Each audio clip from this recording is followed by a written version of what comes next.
அஸ்ஸலாமு அலைக்கும். Hi friends, எல்லோரும் எப்படி இருக்கீங்க? அல்ஹம்துலில்லாஹ் நாங்களும் நல்லா இருக்கோம். ஸோ வெயில் உங்கள் ஊர்லெலாம் எப்படி இருக்குது? இங்கே பயங்கரமாக இருக்குது. கிச்சனில் நின்று வேலையே பார்க்க முடியல. நான் சொன்னப்போ கூட நம்பலை, கொடைக்கானல் இருந்துட்டு இப்படி பேசுகிறீங்களா சிஸ்டர் அப்படின்ட்டு. நிஜமாகவே வெயிலாக தான் இருக்குது, நியூஸில் கூட வந்துருச்சு. ஸோ வெயிலை தாக்கு பிடிக்கிறதுக்கு நாங்கள் என்னெல்லாம் ஃபாலோ பண்ணிகிட்ருக்கோம், எந்த மாதிரி ரெசிபீஸ் செய்யலாம் அப்படின்ட்டு ஷேர் பண்ணியிருக்கேன். ஒரு குட்டி கிச்சன் ஆர்கனைசேஷன் வீடியோவுமே இருக்குது. ஸோ வீடியோ ஸ்கிப் பண்ணாமல் ஃபுல்லாக பாருங்கள்.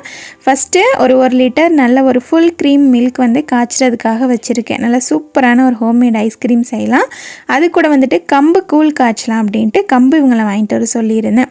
ஒரு 1.25 கப் அளவுக்கு கம்பு எடுத்துகிட்டு நல்லா வாஷ் பண்ணிவிட்டு தண்ணி வடிகிறதுக்காக அந்த வடிகட்டியில் போட்டு எடுத்து வச்சுட்டேன். நம்ம அடுப்பில் வச்சுருந்தோம் இல்லையா பால், அது நல்லாவே காஞ்சிருச்சு. இன்னும் கொஞ்சம் நல்லா ஒரு 10 நிமிஷம் கொதிக்கட்டும். அதுக்குள்ளே ஒரு மிக்ஸி ஜாரில் ஒரு 20 பாதாம், அதுக்கு ஈக்குவலாகவே முந்திரி, ஒரு 5-6 ஏலக்காய் போட்டுட்டு இதை வந்துட்டு நல்லா கிரைண்ட் பண்ணிவிட்டு தனியாக எடுத்து வச்சுக்கலாம். ரொம்ப ஃபைனாக தேவையில்லை, கொஞ்சம் குறப்பாக இருந்தாலே போதும். இப்போ கொதிச்சிட்ருக்க பால்லேருந்து ஒரு 2 கரண்டி எடுத்துகிட்டு ஹோம்மேட் கஸ்டர்ட் பவுடர் நம்ம ரமதான் ப்ரிப்ரேஷனில் செஞ்சோம் இல்லையா, அந்த வீடியோவோட லிங்க்கை தர வேணால் செக் பண்ணி பார்த்துக்கோங்க.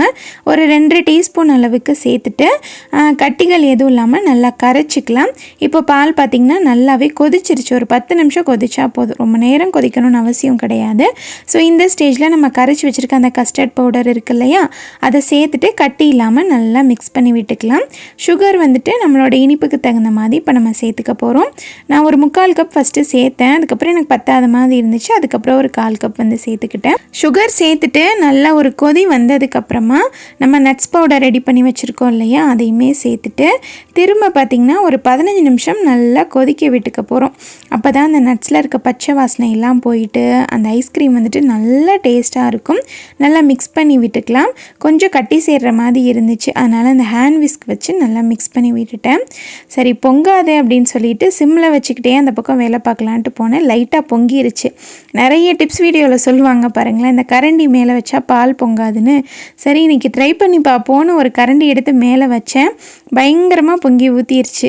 இது உனக்கு தேவையா அப்படின்ற மாதிரி தான் இருந்துச்சு. இனி என்ன, எப்பவும் போல் க்ளீன் பண்ணிவிட்டு திரும்ப தூக்கி வைக்க வேண்டியது தான். நம்ம வந்து இந்த குக்கிங்லாம் வேடிக்கை பார்க்க ஸ்டார்ட் பண்ணியிருப்போம் இல்லையா, நம்ம அம்மா சமைக்கிறப்ப அந்த 9-10 வயசில். அப்போ நான் என்ன பண்ணுவேன்னா, நைட் அம்மா தூங்குறப்ப பாலை சூடு பண்ணிவிட்டு தூங்குவாங்க. அப்போ நம்ம வீட்டில் கேஸ் ஸ்டவ்லாம் இருக்காது, ஏர் ஸ்டவ் தான். அப்போ அந்த பால் பொங்கும் பார்த்திங்களா, அதை பார்க்குறதுக்கு எனக்கு அவ்வளோ அதிசயமாக இருக்கும். டெய்லி அதை உட்காந்து பக்கத்துலேயே உட்காந்து பார்த்துக்கிட்டே இருப்பேன், எப்படா பொங்குன்ட்டு. அப்போயெல்லாம் அதை பார்க்க ஆசையாக இருந்துச்சு. இப்போ பொங்கி ஊற்றுச்சுன்னா செம்ம கடுப்பாகுது பாருங்கள். அதெல்லாம் ஒரு நல்ல மெமரிஸ் தான் இல்லையா. ஸோ இப்போ ஐஸ்கிரீம் பார்த்திங்கன்னா ஒரு 15 நிமிஷம் நல்லா கொதிச்சு இந்த அளவுக்கு திக்கானதுக்கப்புறமா இறக்கி வச்சுட்டேன். இப்போ கேஸ் ஆன் பண்ணிவிட்டு ஒரு பாத்திரத்தில் 6 கப் அளவுக்கு தண்ணி ஊற்றிட்டு நல்லா காய்கிறதுக்காக வச்சுருக்கேன். இப்போ நம்ம கம்பு வாஷ் பண்ணி வச்சுருந்தோம் இல்லையா, அதை ஒரு மிக்சர் ஜாரில் மாற்றிட்டு குறப்பாக அரைச்சிக்கலாம். உங்களுக்கு இன்னும் ஃபைனாக வேணுன்னா கூட அரைச்சிக்கலாம். நான் வந்து கொஞ்சம் குறப்பாக தான் அரைச்சிருக்கேன். இப்போ தண்ணி நல்லா கொதிச்சதுக்கப்புறமா நம்ம அரைச்சிருக்கோம் இல்லையா அந்த கம்பு மாவு, அதை சேர்த்து கையெடுக்காமல் நல்லா அந்த மாதிரி மிக்ஸ் பண்ணி விட்டுட்டே இருக்கணும். ஒரு 2 நிமிஷம் மிக்ஸ் பண்ணி விட்டுட்டிங்க அப்படின்னா நல்லா அந்த மாதிரி கொதிக்க ஆரம்பிச்சிடும். ஸோ இந்த ஸ்டேஜில் கரண்டியை வச்சு மிக்ஸ் பண்ணி விட்டுட்டே இருக்கலாம். இது நல்லா வெந்து நமக்கு வந்துட்டு நல்லா திக்காகி வரணும். இதை சேர்த்ததுமே பார்த்திங்கன்னா கொஞ்சம் நமக்கு திக்காக ஆரம்பிச்சிடும். கம்பு பார்த்திங்கன்னா உடம்புக்கு ரொம்ப ரொம்ப நல்லது, நல்ல குளிர்ச்சி. அதுவும் இந்த சம்மர் டைமில் கண்டிப்பாக நம்ம எடுத்துக்கணும். இப்போ பார்த்திங்கன்னா நம்ம வீட்டில் அடிக்கடி செஞ்சிடுறது. இப்போ பார்த்திங்கன்னா ஓரளவுக்கு திக்காக ஆரம்பிச்சிருக்கு. இந்த ஸ்டேஜில் தேவையான அளவு உப்பு சேர்த்துக்கலாம். மதியானமே சிக்கன், உருளைக்கிழங்கு இதெல்லாம் போட்டு குருமா செஞ்சு வச்சிட்டேன். அன்றைக்கி காலையில் ஆப்பம் தான் ஊற்றிருந்தேன். பேலன்ஸ் ஆப்ப மாவு கொஞ்சம் இருந்துச்சு. பிள்ளைங்களுக்கு ஆப்பம் ஊற்றி கொடுத்துட்டு எங்களுக்கு சப்பாத்தி போட்டுக்கலான்ட்டு ஆப்பம் வந்து ஃபர்ஸ்ட் டைம் ட்ரை பண்ணியிருந்தேன். ஆப்பச்சட்டி வாங்கி அப்படியே இருந்துச்சு. சரி பிள்ளைங்க லீவில் தானே இருக்காங்க, செஞ்சு கொடுக்கலான்ட்டு ஆட்டினேன். ஆப்பம் நல்லா தான் வந்துருந்துச்சு. இருந்தாலும் இன்னும் பர்ஃபெக்டாக நான் பழகிட்டு உங்களுக்கு ரெசிபி வந்து ஷேர் பண்ணுறேன். ஸோ ஆப்பத்தை ஊற்றி வச்சுட்டேன். இந்த பக்கம் பார்த்திங்கன்னா நம்மளோட கம்பங்கூழுமே சூப்பராக ரெடி ஆயிருச்சு. இந்த அளவுக்கு திக்கானா போதும். கேஸை சுவிட்ச் ஆஃப் பண்ணிவிட்டு தனியாக எடுத்து வச்சுட்டு கொஞ்சம் ஆறுனதுக்கப்புறமா மூடி போட்டு வச்சிடலாம். காலையில் தான் சாப்பிட போகிறோம் இல்லையா. கம்பங்கூழ் வந்துட்டு எனக்கே தங்கச்சி தம்பி 3 பேருக்குமே ரொம்ப பிடிக்கும். நாங்கள் திருப்பூரில் இருந்தேன்னு சொல்லியிருந்தேன் இல்லையா, கொடைக்கானல் வந்துட்டு திருப்பூர் போகிறப்ப எல்லாமே அங்கே போய் பஸ் ஸ்டாண்டில் இறங்குனதுமே கம்பங்கூழ் கடையை பார்த்து அங்கே போய் ஒரு கூழ் குடிச்சிட்டு அதில் இருக்க அந்த தொட்டுக்கிறதுக்கு நிறைய மாங்காய் ஸ்நாக்ஸ் எல்லாம் வச்சுருப்பாங்க இல்லையா, அதை ஃபுல்லாக சாப்பிட்டுட்டு அதுக்கப்புறம் தான் வீட்டுக்கு போவோம். இப்போ எனக்கு அதை செஞ்சாலுமே அதை பார்த்தாலுமே அந்த ஞாபகம் வந்துடும். ரொம்பவே க்ளோஸ் டு ஹார்ட்னு கூட சொல்லலாம். நிறைய மெமரிஸ் இருக்குது திருப்பூரில். இப்போ ரீசெண்டாக நீங்கள் நிறைய கொஸ்டின்ஸ் வந்து கேட்குறீங்க, அதுக்கான ஆன்சர்ஸுமே அதில் இருக்குது. இன்ஷால்லா நம்ம சேனல் வந்து 1 lakh சப்ஸ்கிரைபர்ஸ் ரீச் பண்ணதுக்கப்புறமா நான் உங்களுக்கு அதுக்கான ஆன்சர் எல்லாமே சொல்கிறேன். ஸோ ஐஸ்கிரீமை வந்துட்டு நல்லா ஒரு மிக்சர் ஜாரில் போட்டு அடிச்சுட்டு ஒரு டிஃபன் பாக்ஸில் ஊற்றிட்டு ஃப்ரீசரில் செட் பண்ணிவிட்டேன். இந்த வீடியோ வந்துட்டு நெக்ஸ்ட் டே மார்னிங் எடுத்தது. கம்மங்கூழ் பார்த்திங்கன்னா நல்லா சூப்பராக செட் ஆகிருச்சு. இவங்களுக்கு வந்து தயிர் ஊற்றினா பிடிக்காது, அதனால் கொஞ்சமாக உப்பு, தண்ணி, மல்லி இலை, சின்ன வெங்காயம் போட்டு கொடுத்துட்டேன். ஆனால் எனக்கு வந்துட்டு நிறைய தயிர் ஊற்றி சாப்பிட்டா தான் பிடிக்கும். பிள்ளைங்களுக்குமே பார்த்திங்கன்னா அந்த மாதிரி தான், எனக்கு எப்படி பிடிக்குமோ அந்த மாதிரி தான் கொடுக்குறது. ஸோ இப்போ பார்த்திங்கன்னா தேவையான அளவுக்கு அந்த கம்பு களி அது சேர்த்துட்டு நல்லா நிறைய தயிர், மல்லி இலை, அதுக்கப்புறம் சின்ன வெங்காயம் போட்டுட்டு நல்லா கையாலேயே பிணைஞ்சு விட்டுட்டு தேவையான அளவு தண்ணி, உப்பெல்லாம் போட்டு நல்லா பிணைஞ்சிட்டேன். இந்த பாத்திரம் பத்தலை, நம்ம செஞ்சோம் இல்லையா, அந்த பாத்திரத்தில் தூக்கி ஊற்றி நல்லா பிணைஞ்சிட்டு இன்னும் கொஞ்சம் தண்ணி ஊற்றி நல்லா மிக்ஸ் பண்ணிவிட்டு அப்படியே அந்த டம்ளரில் ஊற்றுறப்பே பார்த்திங்கன்னா குளுன்னு இருக்குது பார்த்தாலேவும். அது அந்த வெக்கைக்கு அதை குடிக்கிறதுக்கு அவ்வளோ இதமாக இருந்துச்சு. கண்டிப்பாக ட்ரை பண்ணுங்கள். அந்த சம்மரில் மழை காலம்லாம் வந்துட்டால் நம்ம அதை சாப்பிடவே முடியாது. சூப்பராக இருந்துச்சு. அக்மல் குட்டிக்கு வந்து ஊறுகாய் வச்சு கொடுத்துட்டேன். எனக்கும் அம்மீனுக்கும் நைட் அந்த சிக்கன் குழம்பு வச்சுருந்தோம் இல்லையா, அதை நல்லா அப்படியே சுண்டை வச்சு ஆளுக்கு ஒரு பவுலில் போட்டுட்டு உட்காந்து குடிச்சா ஆஹா அப்படி இருந்துச்சு. இப்போவுமே எனக்கு டெம்ட் ஆகுது. இன்ஷால்லா நாளைக்கு செய்யணும் இந்த கம்மங்கூழ். அவ்வளோ சூப்பராக இருந்துச்சு. அப்படியே அந்த வேக்காடுக்கு அதை குடிக்கிறதுக்கு ரொம்ப ரொம்ப நல்லா இருந்துச்சு. கண்டிப்பாக ட்ரை பண்ணி பாருங்கள். நிறைய பேர் வந்து செஞ்சுட்டு தான் இருப்பீங்க, செய்யாதவங்க கண்டிப்பாக ட்ரை பண்ணுங்கள், சூப்பராக இருக்கும்.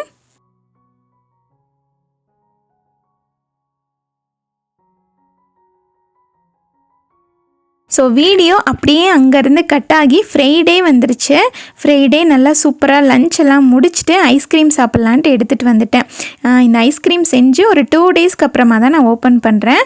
ஒரு 8 ஹவர்ஸ்க்கு அப்புறம் ஓப்பன் பண்ணி பார்த்தேன், நல்லா செட்டாக இருந்துச்சு. சரி அன்றைக்கி வேணாம், ஃப்ரைடே ஓப்பன் பண்ணிக்கலான்ட்டு தான் வச்சுட்டேன். ஐஸ்கிரீம் சூப்பராக வந்துருந்துச்சு. நான் எதிர்பார்க்கவே இல்லை. ஆல்ரெடி நான் இந்த ஐஸ்கிரீம் ட்ரை பண்ணியிருக்கேன், ஆனால் கோதுமை மாவு வச்சு ட்ரை பண்ணியிருக்கேன், கஸ்டர்ட் வச்சு ட்ரை பண்ணது கிடையாது. சரி ட்ரை பண்ணி பார்ப்போம், அந்த கஸ்டர்டும் அப்படியே இருக்கே கஸ்டர்ட் பவுடரும் அப்படின்னு சொல்லிட்டு தான் ட்ரை பண்ணி பார்த்தேன். அவ்வளோ க்ரீமியாக செம்ம சூப்பராக வந்துருந்துச்சு. எங்கள் வீட்டில் எல்லாருக்குமே ரொம்ப ரொம்ப பிடிச்சிருந்துச்சு. கொஞ்சம் கூட திகட்டலை. அதுவும் இந்த வெக்கைக்கு பார்த்திங்கன்னா இந்த ஐஸ்கிரீம் சாப்பிட்றதுக்கு நல்லா குளுன்னு சூப்பராக இறங்குச்சு. ஸோ கண்டிப்பாக இந்த ஐஸ்கிரீமே ட்ரை பண்ணி பாருங்கள். மஸ்ட்டு ட்ரைட் ரெசிபி தான் ரெண்டுமேவும். ஸோ உங்களுக்கு பார்த்தாலே தெரியும். மேலே கொஞ்சமாக பிஸ்தா இருக்கு இல்லையா, அது வந்து இடிகளில் போட்டு இடிச்சிட்டு அதை வச்சு கார்னிஷ் பண்ணிவிட்டு நல்ல ஹெவியான லஞ்சுக்கு அப்புறமா இந்த ஐஸ்கிரீம் சாப்பிட்றப்ப சூப்பராக இருந்துச்சு. கண்டிப்பாக ட்ரை பண்ணி பாருங்கள். எல்லாமே வீட்டில் இருக்க இன்க்ரீடியன்ட்ஸ் தான் இல்லையா, ஸோ ஈஸியாக செஞ்சிடலாம். அடிக்கிற வெயிலுக்கு இந்த மாதிரி ஏதாவது செஞ்சு நம்மளும் சாப்பிட்ணும், குழந்தைங்களுக்கும் கொடுத்தா தான் நல்லா இருக்குது. ஸோ வாக்கிங்லாம் முடிச்சுட்டு வந்துட்டேன். அன்றைக்கி அமேசான்லேருந்து ஒரு பார்சல் ரிசீவ் ஆகிருந்துச்சு, அதையுமே ஓப்பன் பண்ணிடலான்ட்டு. போன லாங் வீடியோவில் பார்த்துருப்பீங்க, அகாரோலேருந்து ஓடிஜி ரிசீவ் ஆகிருந்துச்சு இல்லையா, அதை வைக்கிறதுக்கு நம்ம கிச்சனில் இடம் இல்லை. சரி அதுக்கு ஒரு ஸ்டாண்ட் ஆர்டர் பண்ணலாம் அப்படின்ட்டு ஃபஸ்ட்டு வந்து வுட்டும் மெட்டலும் இருக்க மாதிரி ஆர்டர் பண்ணியிருந்தேன். அது வந்துட்டு செட் ஆகலை. அதுக்கப்புறம் ஃபுல்லாகவே மெட்டல் இருக்க மாதிரி ஆர்டர் பண்ணியிருந்தேன். இதோட ப்ரைஸ் பார்த்திங்கன்னா கரெக்டாக 3000 வந்துச்சு, 3050 என்னமோ வந்துச்சு. ஸோ நானும் இவங்களும் உட்காந்து தான் அதை வந்துட்டு அசம்பிள் பண்ணணும். ஸோ ஃபஸ்ட்டு கவரோடு இருக்கட்டும் அப்படின்ட்டு பார்த்தேன். கொஞ்சம் அழுக்காகாமல் இருக்குமே அப்படின்ட்டு கவரோடு பார்க்குறதுக்கு நல்லா இல்லை. கவரை ஃபுல்லாகவே பிரித்தாச்சு. எனக்கு ஓடிஜி பத்துமோ பத்தாதோன்னு பயத்தோடு தான் எடுத்து அதை வச்சேன். ஓடிஜி வச்சதுமே பார்த்திங்கன்னா உள்ளே இறங்கலை. அதுக்கப்புறம் அந்த ஸ்க்ரூவை இவங்க கொஞ்சம் லூஸ் பண்ணிவிட்டு அதை வந்து உள்ளே வச்சுட்டு கொஞ்சம் டைட் பண்ணிட்டாங்க. ஸோ கரெக்டாக நம்ம ஓடிஜிக்கு செஞ்ச மாதிரி இருந்துச்சு. இந்த மாதிரி இருந்துச்சு அப்படின்னா பிள்ளைங்களுமே இழுத்து போட்டாலும் விழுகாது. ஸோ இந்த 2 பேஸ்கெட்டும் வந்துட்டு நான் ஃப்ளிப்கார்ட்டில் ஆல்ரெடி ஆர்டர் பண்ணி வச்சுருந்தேன். இந்த ரேக்கில் வந்துட்டு கீழே இந்த பேக்கிங் ஐட்டம்ஸ்லாம் ஆர்கனைஸ் பண்ணிக்கலாம் அப்படின்ட்டு. இப்போ நான் வைக்கிற பேக்கிங் ட்ரே எல்லாமே பார்த்திங்கன்னா கிளாஸ் தான். நான் ஃபஸ்ட்டு வாங்குறப்பே பார்த்திங்கன்னா அவனில் வைக்கிற மாதிரி ஆப்ஷன்ஸ் இருக்க பேக்கிங் ட்ரேவாக தான் ஆர்டர் பண்ணேன். கிளாஸில் இருந்தால் நல்லாயிருக்கும் இல்லையா, மெயினாக வீடியோ பர்பஸ்க்கு நல்லாயிருக்கும் இல்லையா, அதனால தான் ஃபுல்லாகவே கிளாஸில் வாங்கினது. ஸோ அந்த பெரிய பேஸ்கெட்டில் வந்துட்டு இந்த டூல்ஸ் எல்லாம் வைக்கலாம், இந்த ஸ்கியூவர்ஸ், அதுக்கப்புறம் இந்த ராடு இதெல்லாம் இருக்கும் இல்லையா, அதெல்லாம் வச்சிடலான்ட்டு வச்சேன். அது செட் ஆகலை. அதுக்கப்புறம் இந்த ஆர்கனைசர் வந்து நான் க்ளோ ரோட்லேருந்து வாங்கியிருந்தேன். ரொம்ப கம்மி தான், 190 ருபீஸ் தான் இது. ஸோ இதில் வச்சுட்டா நமக்கு வந்துட்டு ரொம்ப காம்பேக்டாக இருக்கும் அப்படின்ட்டு இதில் வச்சுட்டேன். இது மெயினாக வாங்கினது நான் ஃப்ரிட்ஜுக்காக தான், ஆனால் இப்போ இதுக்கு நல்ல யூஸ்ஃபுல்லாக இருக்குது. ஸோ இதில் வந்துட்டு அந்த டூல்ஸ் எல்லாத்தையுமே வச்சுட்டு அடியில் ஓரமாக வச்சுட்டேன். ஏன்னா பிள்ளைங்க எதுவும் அதை இழுத்து விளாண்டுறக்கூடாது இல்லையா, எல்லாமே ஊசியாக இருக்குது. ஸோ அதனால் அதுக்கப்புறம் அந்த பேஸ்கெட்டில் வந்துட்டு என்னோடய செராமிக் ஐட்டம்ஸ் இருக்குது இல்லையா, பவுல்ஸு, இது எல்லாத்தையுமே இதில் வச்சுட்டேன். இது வந்துட்டு இந்த ஷெல்ஃபில் தான் ஒரு ட்ரேயில் வச்சுருந்தேன். அங்கே கொஞ்சம் இடைஞ்சலாக தான் இருந்துச்சு. சரி அந்த இடத்த காலி பண்ணிடலான்ட்டு இங்கே வச்சு தூக்கி வச்சுட்டேன். ஸோ இது வந்துட்டு நல்லா காம்பேக்டாக இருக்குது. ஸோ இன்னொரு பேக்கிங் ட்ரேவுமே உள்ளே இருந்துச்சு, அதையும் எடுத்து இதில் வச்சுட்டேன். ஸோ அவ்வளோதான், இந்த இடம் ஃபுல்லாகவே செட் ஆயிருச்சு. கொஞ்சம் எனக்கு கிச்சனுமே ஒதுங்கின மாதிரி இருந்துச்சு, இது எல்லாமே கொஞ்சம் இடைஞ்சலாக இருந்துச்சு.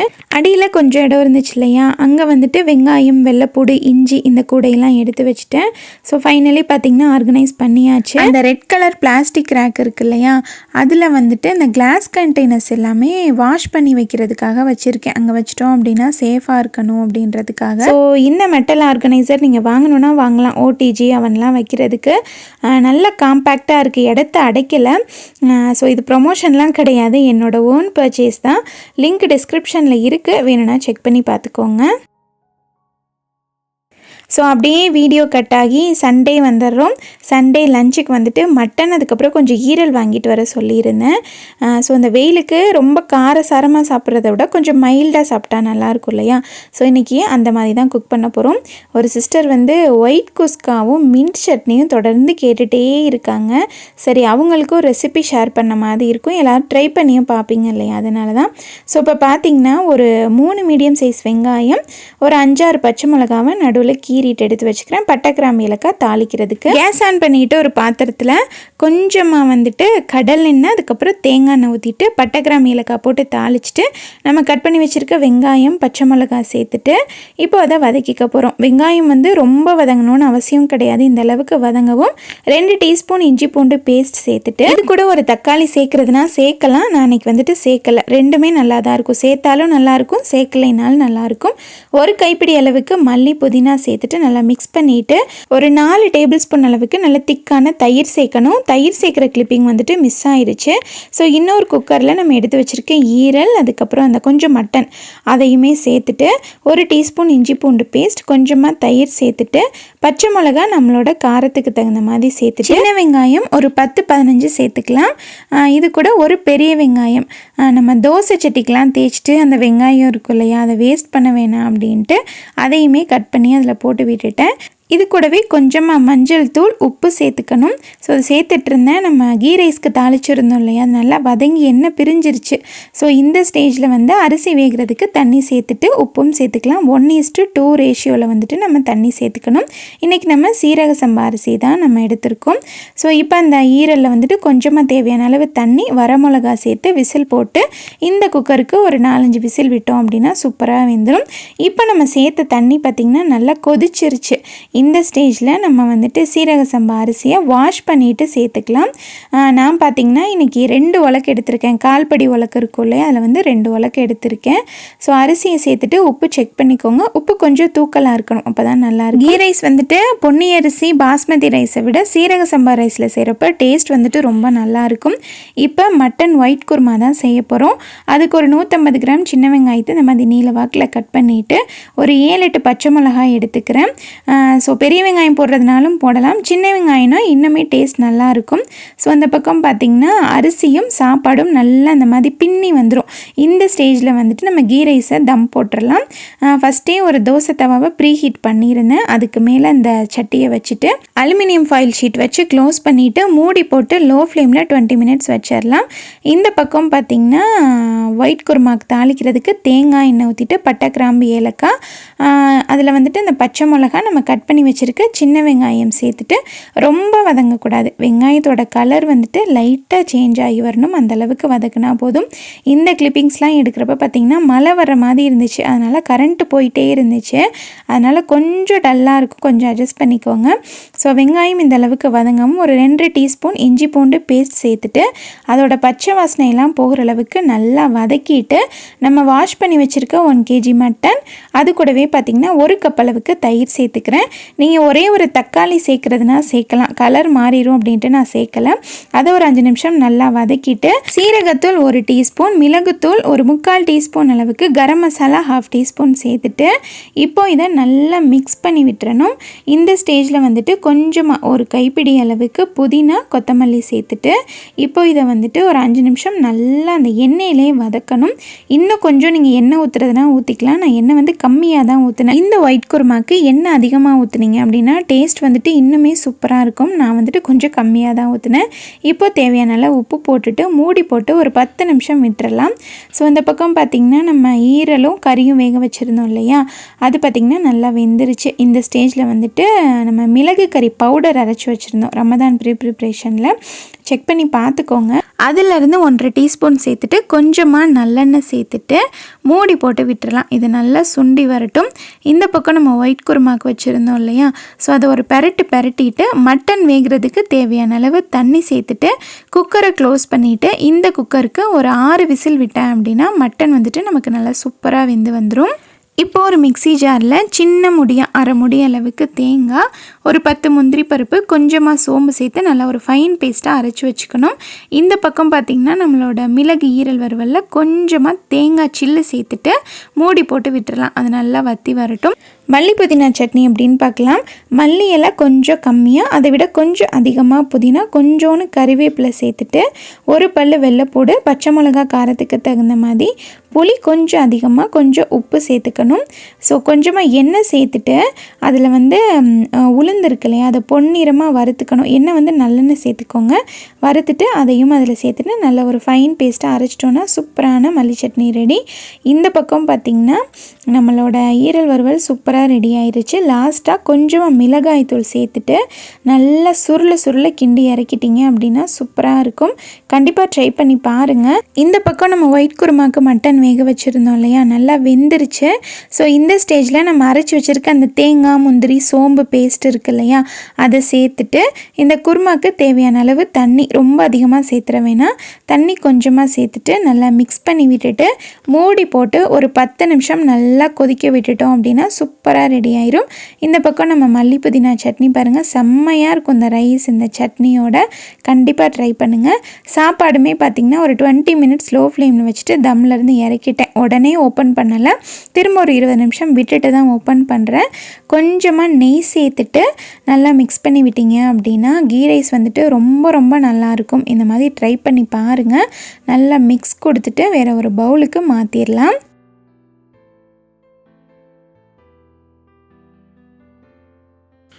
ஸோ நம்மளோட மட்டன் ஒயிட் குருமா நல்லா சூப்பராக ரெடி ஆயிடுச்சு. இது தாளிக்கிறதுக்கு நெய் சேர்ப்பாங்க. தாளிக்கிறதுக்கு சேர்க்குறத விட கடைசியாக கேஸை சுவிட்ச் ஆஃப் பண்ணுறப்ப ஒரு டீஸ்பூன் நெய் சேர்த்துட்டு ஆஃப் பண்ணிட்டீங்கன்னா சூப்பராக இருக்கும். கண்டிப்பாக இந்த காம்போ வந்து ட்ரை பண்ணி பாருங்கள். ரொம்ப ரொம்ப நல்லாயிருக்கும். நல்ல காரசாரமான ஒரு ஈரல் வறுவல், மைல்டான கீ ரைஸ், அது கூட ஒயிட் குருமா, புதினா சட்னி. கண்டிப்பாக ட்ரை பண்ணுங்கள், சூப்பராக இருக்கும்.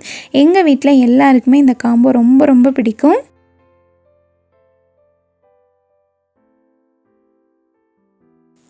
அல்ஹம்துலில்லா, அடிக்கிற வெக்கைக்கு இந்த காம்போ வந்து ரொம்பவே நல்லா இருந்துச்சு. கண்டிப்பாக ட்ரை பண்ணி பாருங்கள். அப்படியே வெளியே போனால் வானம் பார்த்திங்கன்னா அப்படியே ஒரு மாதிரி ரெட் கலரில் மாறும் பார்த்திங்களா, செவ்வானம் மாதிரி கிளைமேட்டே ரொம்ப நல்லா இருந்துச்சு. மழை வரவா வேணாமா அப்படின்னு யோசிச்சிட்டே இருந்துச்சு. சரி கொஞ்ச நேரம் வெளியே வீடியோ எடுப்போன்ட்டு போனேன். கேமராவை ட்ரைபாடில் மாட்டினாலே அமீனும் அக்மலும் வக்கணம் காமிக்கிறது, இந்த மாதிரி பல வேலைகள் வந்து பார்ப்பாங்க. அவங்களோட கொஞ்சம் நேரம் டைம் ஸ்பெண்ட் பண்ணிவிட்டு அப்படியே பார்த்திங்கன்னா அடுத்தடுத்த வேலை பார்க்குறதுக்கு ஸ்டார்ட் பண்ணியாச்சு. ஸோ இந்த வீடியோ நான் இதோட முடிச்சுக்கிறேன். இந்த வீடியோ பிடிச்சிருந்தால் கண்டிப்பாக லைக் பண்ணுங்கள். உங்களோட தாட்ஸ் எதுவாக இருந்தாலும் கமெண்ட்டில் என்னோட மறக்காமல் ஷேர் பண்ணிக்கோங்க. அடுத்து ஒரு இன்ட்ரெஸ்டிங்கான சூப்பரான வீடியோவோட சீக்கிரமாக நான் உங்களை வந்து மீட் பண்ணுறேன். Thank you so much. அஸ்ஸலாமு அலைக்கும்.